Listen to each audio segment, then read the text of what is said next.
This is Point Blank on Eyewitness News. My name is Umaru Sanda Amadu. My guest tonight is a former Deputy Minister for Information, former Deputy Minister for Education, Member of Parliament. No, let me finish with the former member of the Appointments Committee of Parliament, and Deputy, now Member of Parliament for North Tongu in the Volta region. Honorable Okudzeto Ablakwa, you're welcome to Point Blank.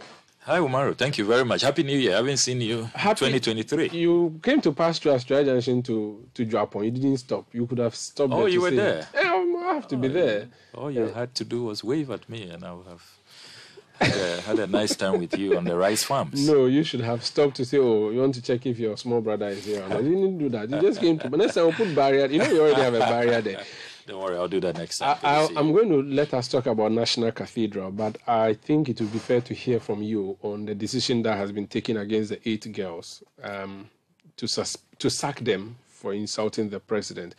You were once at the Ministry of Education, in charge of policy. What do you make of this, just quickly? Well, let me extend warm regards to all listeners. Happy New Year to everybody. I must be sincere with you, Maru. That footage I saw was disturbing. It did not put our educational system in good light. I have always maintained that education is not just about the certificates you obtain, but morals, good attitude, good conduct. They are equally important. They may not be awarded. You may not see that on your certificate, but it is always what will set you apart.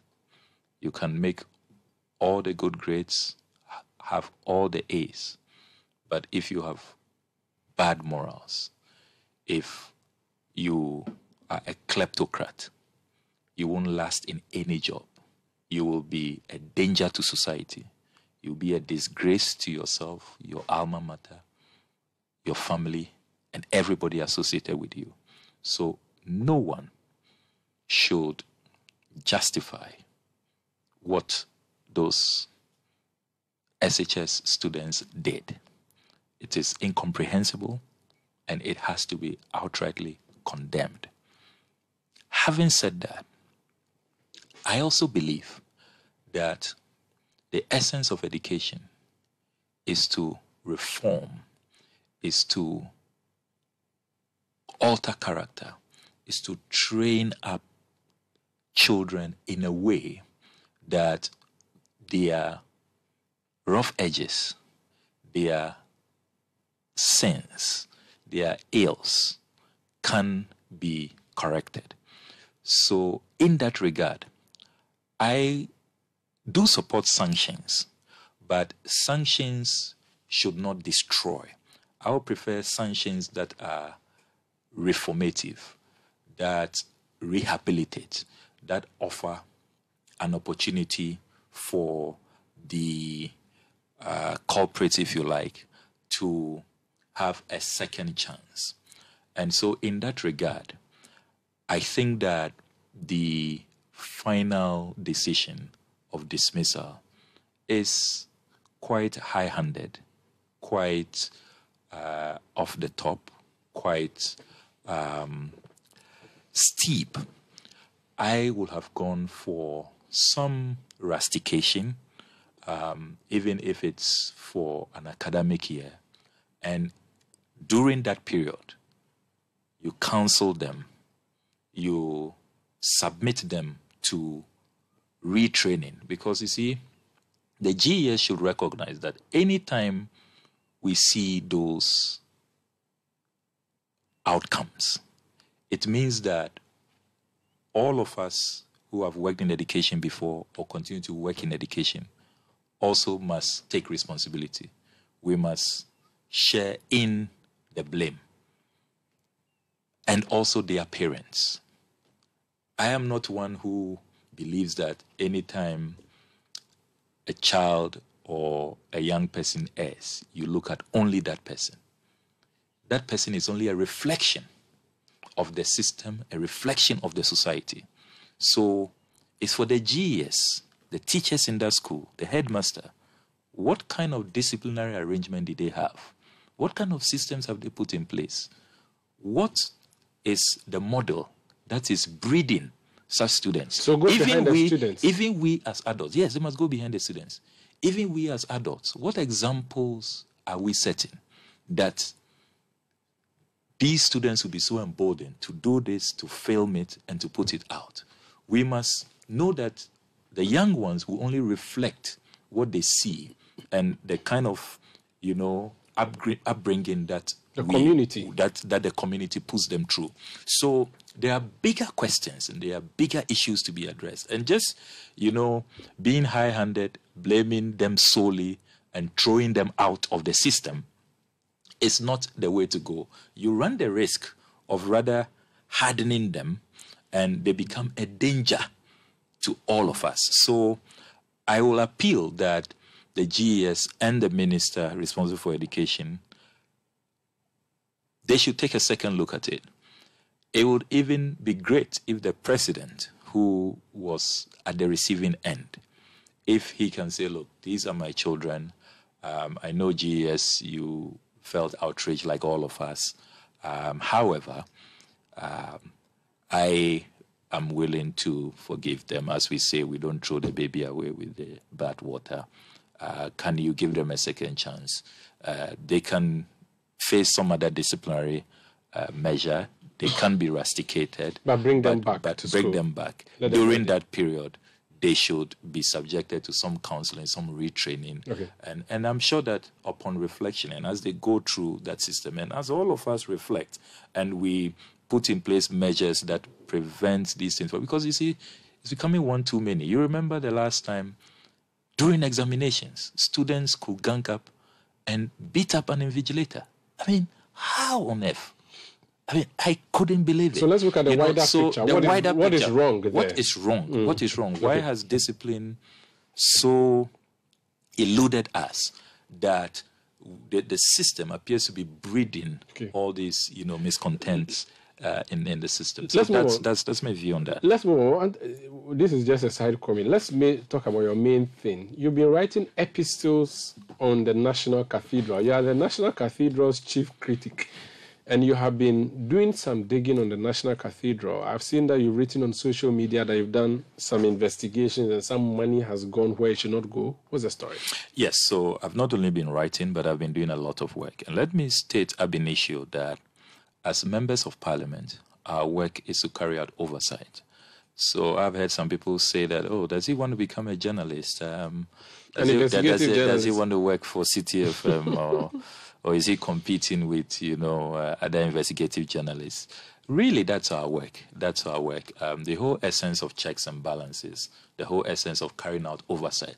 To be able to carry out good oversight, to be able to carry out due diligence, you should have a knack for research, for investigations, for going beyond just what is presented to you or what is said. That is why even in Parliament, some of our committees, you have, for example, the Assurances Committee, you have the Public Accounts Committee, you go behind what is just presented in speeches and all of that, and you must carry out thorough work. And elsewhere, they have a whole army, because the economics are good and they really appreciate the importance of oversight. There's an army behind every MP, professors, doctors, researchers, a whole team, both in Congress, if we are using the US or the House of Commons, and then in their constituencies. So it's not just, you see the MP, but the army behind that MP. Yes, it's so it's our work, and I don't want people to think that perhaps mission creeping or veering into areas that are not my mandate. It is my mandate.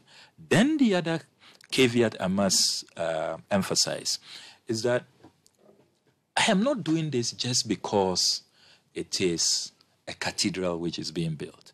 Some have called us names. Some have said we are Sambala, Tobiah, naysayers. We've been at the receiving end, even sometimes threats. Let me be clear that as a Christian, I know the place of faith in nation building. I know the importance of according the Almighty respect.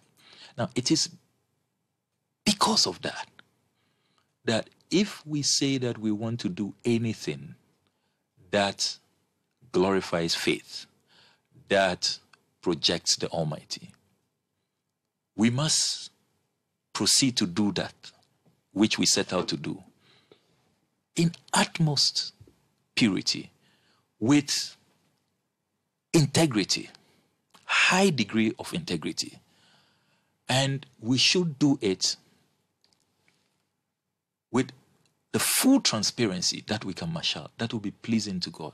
As Christians, we know that the only time in the Bible that Jesus the Christ, and it's called righteous anger, he exhibited that righteous anger, he was livid, he was infuriated, was when people were defiling the temple. So we all know that when it comes to the temple of God as Christians, things must be done in right purity, in the right way.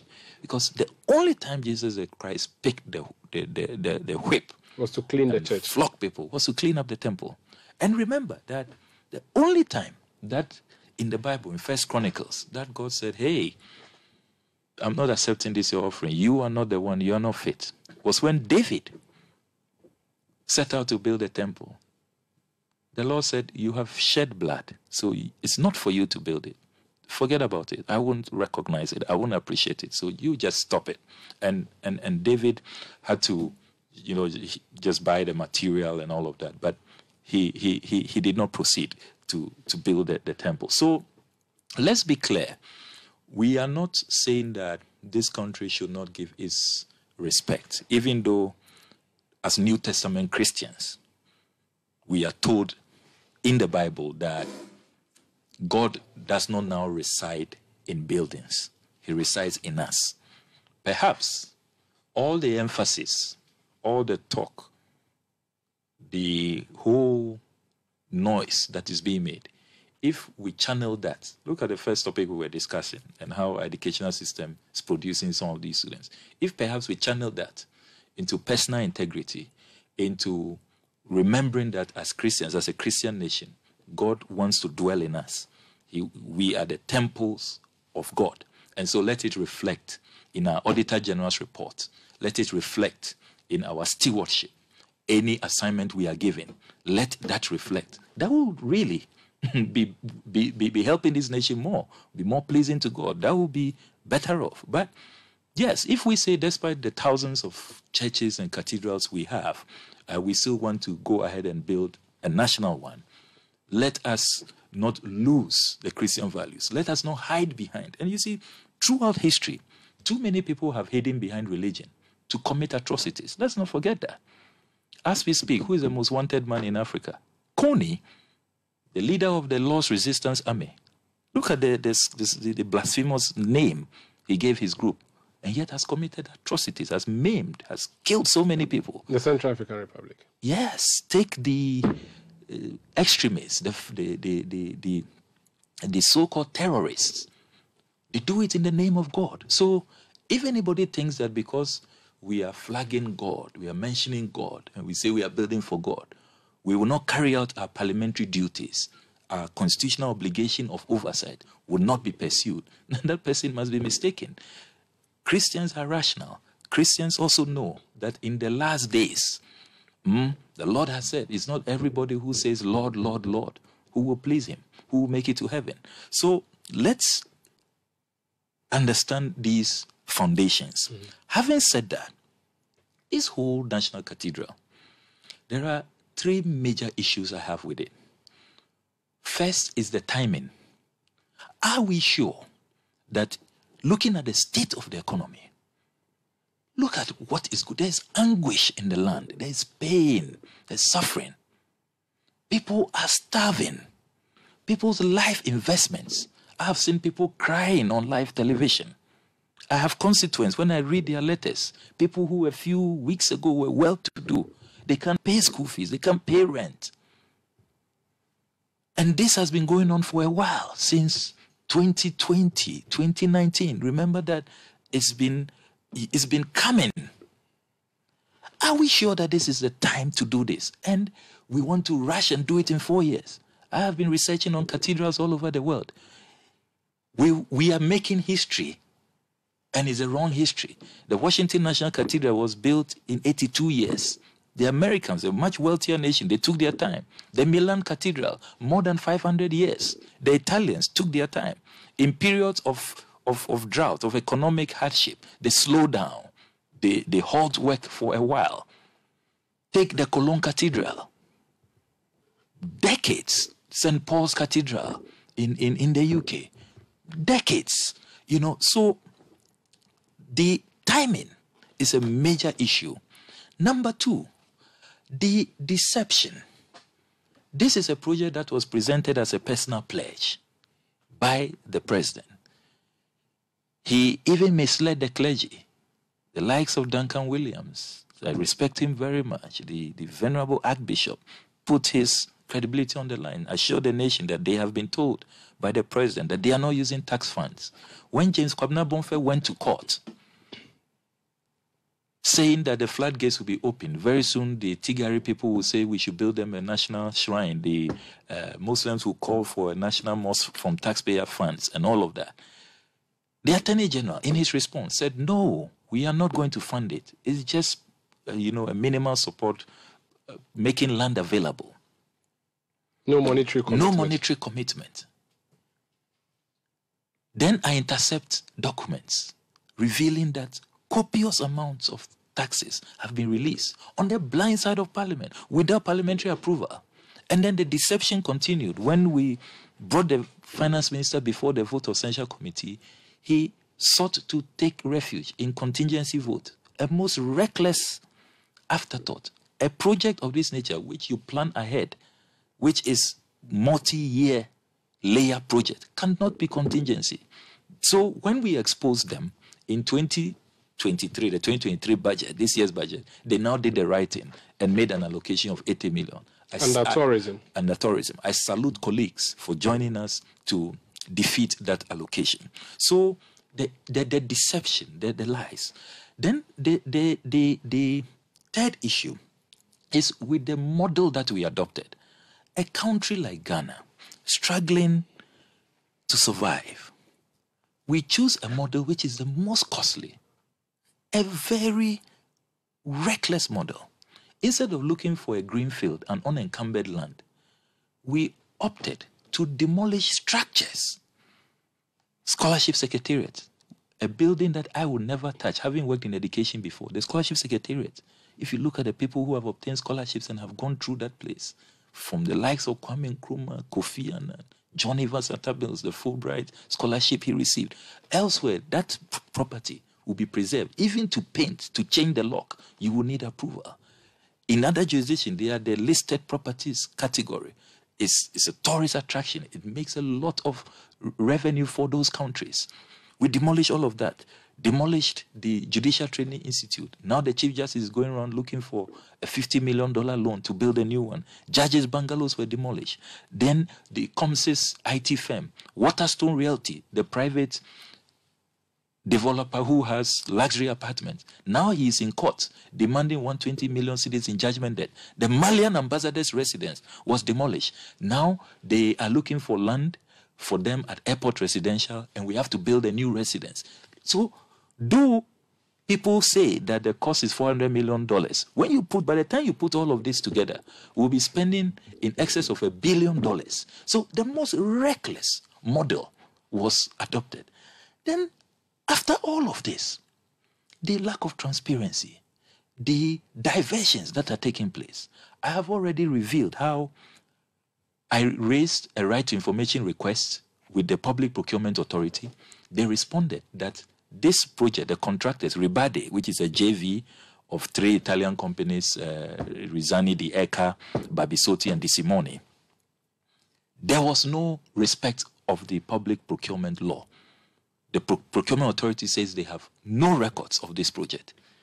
Then David Ajay, the attempt to grant him a contract using the procurement process, they use emergency, national disaster. Can you believe that?